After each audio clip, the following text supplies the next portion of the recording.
Hello guys, welcome back to the channel. In today's video, I'm going to show you how you can feed the giant and level up your friendship in Grow a Garden.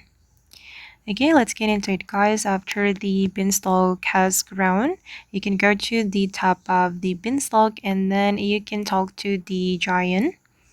Okay, I'm going to click on talk here and then we can choose how do I become friends. Okay, and if you want to level up the friendship, you need to feed the giant with the food you have cooked up.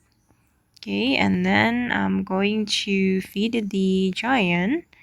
I'm going to go to my food inventory and I'm going to click on feed. We can tap and hold on the feed button. Okay, and we will gain points, and the points will be so helpful to increase your friendship level.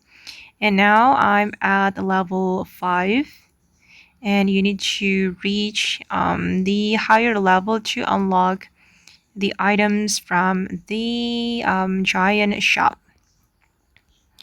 Okay guys, and that's all the way to feed the giant and level up your friendship in Grow a Garden. I hope this video will be useful for you. Thank you so much for watching and bye.